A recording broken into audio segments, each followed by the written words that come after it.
Well, Gina, I am so thrilled to have you on Plugged In today. As you know, Plugged In is specifically for our next gen leaders all throughout the Southeast District. Now, you're over in California, it's nice and early, and you were so kind to say yes to jump on early and let us do this interview. But I want to start off by asking you a simple question. Can you just tell our audience a little bit about yourself? Absolutely. Good morning, and I'm thrilled to be here and to share this information.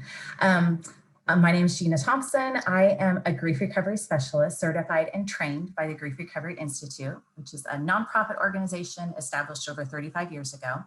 I am not a therapist or a counselor. I'm just a normal person. Because of the recovery I've experienced from grief, I have a heart and a passion to help brokenhearted and grieving adults and children. Wow. So then I'm ready to jump right in because I can tell you this. We talked about this just a little while ago, but I know in this last year, 2020, it's been crazy. Many people have suffered grief and trauma. So I want to start off with a simple question. What is grief? Can you define that for us? Absolutely. So grief is the normal and natural reaction to loss of any kind. But unfortunately, so much about what we learn about grief from society, from our well-meaning parents, from the well-meaning people around us, it's not normal, it's not natural, and it's not helpful. So the truth is we all have losses and we're all grievers. It's the one thing that every single person shares in common. And we all grieve at 100%. There are no 50% grievers.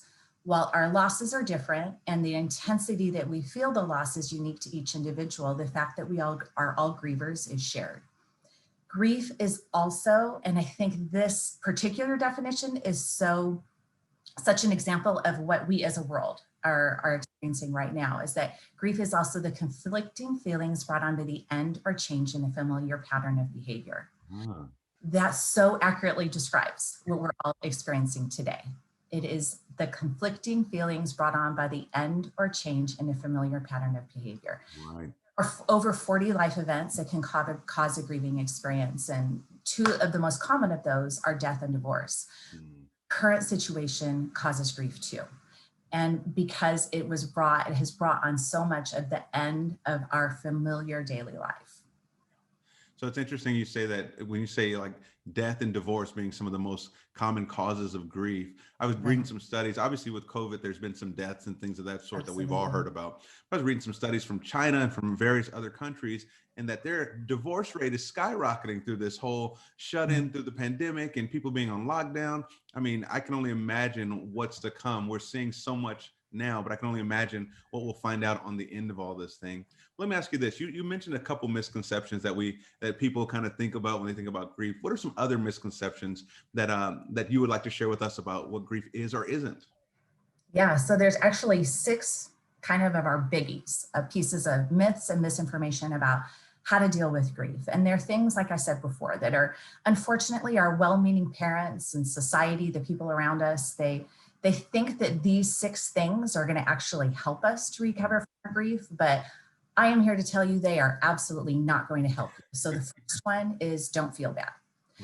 By the time a child in our society is 15 years old, they've been told over 23,000 times that they shouldn't feel bad. And if they do, they shouldn't tell anybody. So just for fun, let's reverse that notion. So let's say we consider the phrase don't feel good, which is probably something we've never heard before, right? So imagine you have a kid that goes home and, well, we're all at home right now. So imagine we have a kid at home and on his report card, he gets straight A's. And you have a parent that says, don't feel good. I'm sure you'll do terrible next time. So imagine even in our own lives, telling your friend, you know what, like this is all really hard. Life is really hard, but I'm doing okay. I'm doing all right now. And that friend telling you, don't feel good. I'm sure it's gonna get horrible again soon. So for the most part, we're allowed to have positive, happy, joyful emotions, and we rarely have to explain or justify being happy. But on the other hand, sad, painful, and negative emotions are almost always met with don't feel bad or you shouldn't feel that way. So my question is, why not? Wow. Should we not feel bad when something bad happens to us? And why should we not feel sad when a sad event happens? Why is it okay to feel good when something good happens? And it's not okay to feel sad when something bad or painful happens. It's normal and natural to feel happy in response to positive events. And it's equally normal and natural to feel sad in response to negative events. Feeling good is not a problem, and feeling bad is not a problem. Feeling bad just is, and feeling good just is. Feelings are just feelings, and we have to stop trying to fix them. The Wow. myth that we deal with a lot of times is to replace the loss. So when I was 4 years old, I got this beautiful, wonderful little kitten. I named her Shuey. And 15 years later, when I was 19, Shuey's life was just not manageable anymore. She wasn't a happy kitty, unfortunately, and it was time to put Shuey to sleep.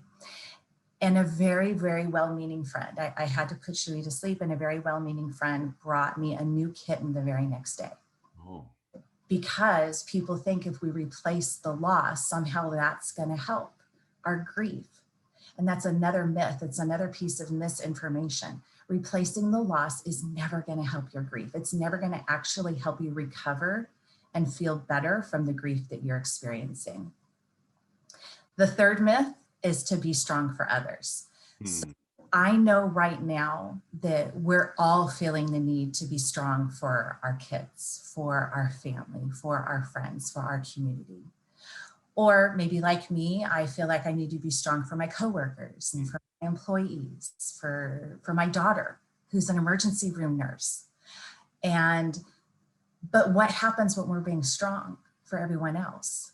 Being strong for everyone else and for others does nothing to help me with my grief, with the grief that I'm experiencing. One of the other biggies, the fourth one, is one that I learned years ago, is that grieve alone. So maybe like me, I'll raise my hand on this one. How many of you were told to go to your room and cry?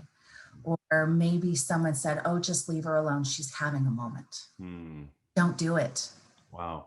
Ever cry alone. Don't ever grieve alone. It will never help you recover from your loss. It will never help you recover from your grief. The fifth one, the fifth myth and misinformation, is to just give it time. So the myth that time will heal our wounds is like having a gash in your arm that's pouring out blood and saying, I'll just give it time. It'll right? It's ridiculous. It's a ridiculous concept. Well, in fact, I'm sure we all know people who have been grieving the same loss for 10, 20, 30, even 40 years. They've been bleeding to death internally. Time does nothing to heal our broken heart.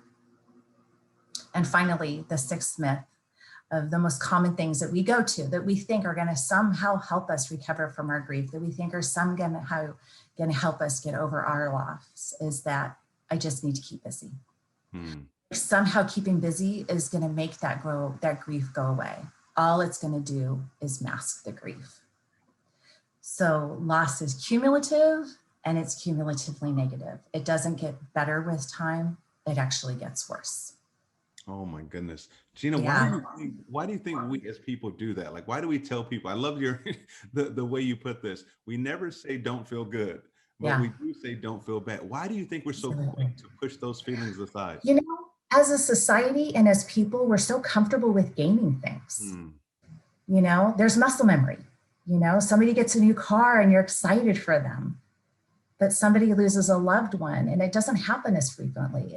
We don't really have the exposure or the familiarity of how to deal with an extreme loss in our life or in the life of somebody that we care about.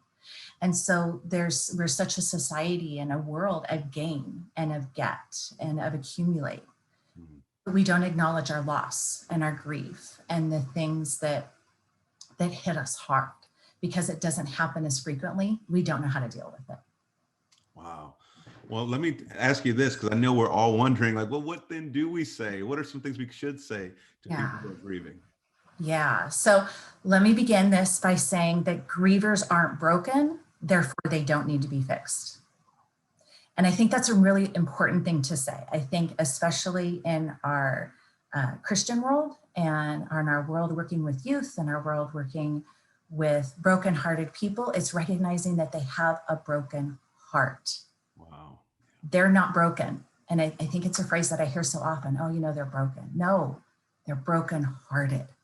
So I think that's the first thing we need to realize. They have a broken heart. They're not broken. And because they're not broken, they don't need to be fixed. So one of the things that I make sure I never say to somebody who's grieving a loss is, I know how you feel, because I don't, and neither does anybody else. My grief and your grief is unique and individual to you. And so if there's one small snippet, one little piece that the people who are watching this take from this, please never again for the rest of your lives ever say to a griever, I know how you feel, because you don't. Because their loss is unique and individual to them. Now, you're never going to say, I know how you feel, but I'm sure you're thinking, okay, what can I say? So instead, what you can say is, I can't imagine how you feel. Or I can't imagine how devastating or how heartbreaking that must have been for you. Because like I said, every relation is unique, and therefore every griever is unique. You can't know how they feel, so this is always a truthful statement that will never offend the griever. A second thing you can do is listen with your heart, not your head. And I actually love the image of just being a heart with ears. Remember, the griever isn't broken, so they don't need to be fixed. But the one thing you can give them is to just be a heart with ears. Literally, as I'm listening to grievers, I literally take on that image, because we want to fix people and we want them to be okay, because the truth is, if they're okay, I feel okay. Right. But I've learned with grievers, the greatest gift I can give them is to just listen. And take on the image of being a heart with ears. I realize that my role and my responsibility is to just listen. Allowing grievers to, the emotions to be expressed without judgment, without criticism, and without analysis. And the third thing we can do is to just ask, what happened? And even now, to ask, while we all know we're all experiencing this together, to still even ask, what happened? Don't assume that you know why somebody is grieving right now. Most people avoid asking this question, and that's understandable. And sometimes grievers will say, I'm not ready to talk about it. I don't want to talk about it, and that's okay too. But the truth is, just asking what happened gives them the opportunity to decide whether or not they want to talk about it, whether or not they want to share about the grief that they're experiencing. But asking what happened helps the griever to know that they're not alone, because as grievers, the one thing that we do is isolate. I know that's how I grieve. I know when I'm grieving something, I go internal. I isolate. I pull away from everybody. I pull away from my husband, from my family, from my loved ones, because that's what grievers tend to do. And so just asking the simple question, what happened, allows them the opportunity to share. And then if you take on that image of being a heart with ears and listening without judgment, without criticism, without analysis, realizing they don't need to be fixed, you're giving them the greatest gift. Wow. I tell you, you mentioned earlier how we're quick to say things like, don't feel bad or whatever it may be. And the truth of it is a little awkward at times for the person who's trying to intervene. So, can you help us with this? Like, what are some of maybe the do's and don'ts when it comes to talking to someone about grief and loss, especially to kids and to youth? Because it's awkward with adults, but sometimes it's even more awkward as far as stumbling around trying to figure out what to say when it comes to younger people. Absolutely. And so, excuse me, I'm just going to move my screen here real quick. Absolutely, because I wanted to move this so that I can address this and we can look at this together. So talking to children about loss, and I equate this the same thing, talking to kids and youth about loss, the simple do's and don'ts. So just want to make sure you can see my screen, correct? I can. It looks like we're reading your email right now. Oh, I apologize for that. Okay, now you can probably. Okay, we know everything about you now. We got it. There's my gorgeous family at Christmas. Oh, wonderful family. There we go. Okay, so let me just adjust here a tiny bit. I apologize.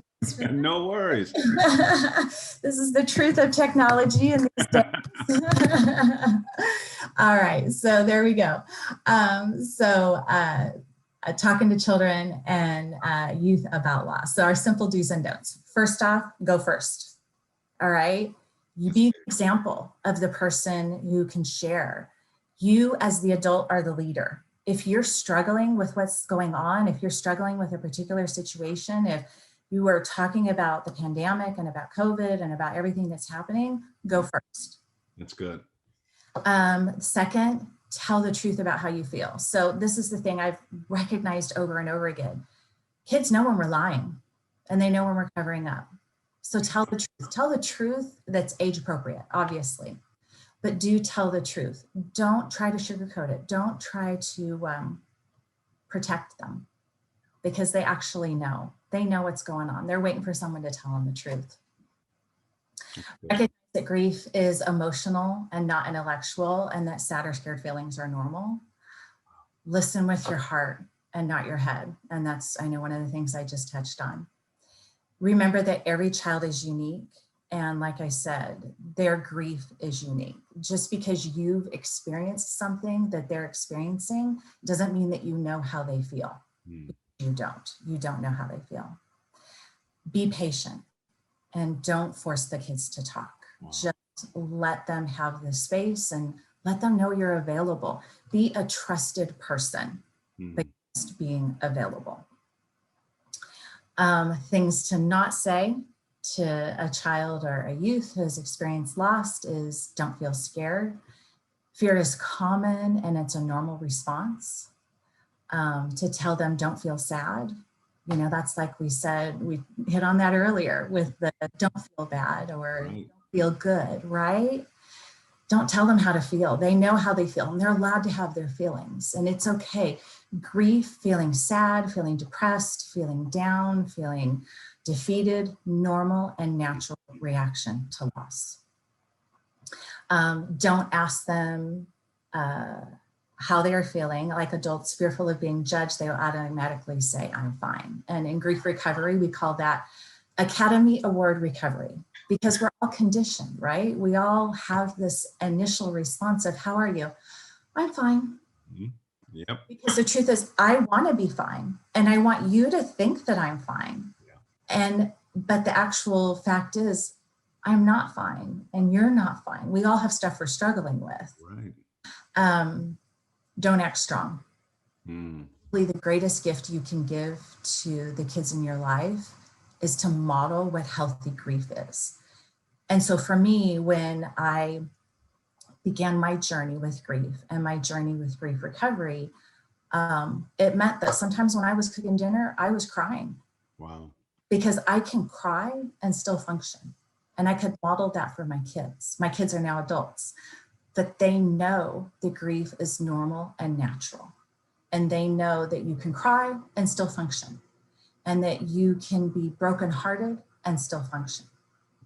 Don't compare lives or situations to others in the world, because comparison minimizes feeling. We all grieve at 100%. Yeah. There are no 50% grievers. Intensity is different. So for the person that works at my dry cleaner, if they were to pass away, yeah, I would grieve at 100% for that person. The intensity would be different as opposed if it was my dear friend who died. Right. But we all grieve at 100%. There are no 50% grievers. The intensity changes, but we all grieve at 100%. Don't make promises that cannot be kept. Instead of saying everything's going to be okay, say, we'll do everything we can to be safe. Okay. And don't forget that children are very smart. Treat them and their feelings with respect and dignity that you would treat anybody else in your world. This is so good. This is a resource that, thank you first and foremost for giving it to us, because we want to make sure it's available just as you do for our leaders, because this is something good to, in a sense, have in your back pocket and read through as you're talking to students and talking to children. I mean, I really like this one. Everyone grieves at 100%.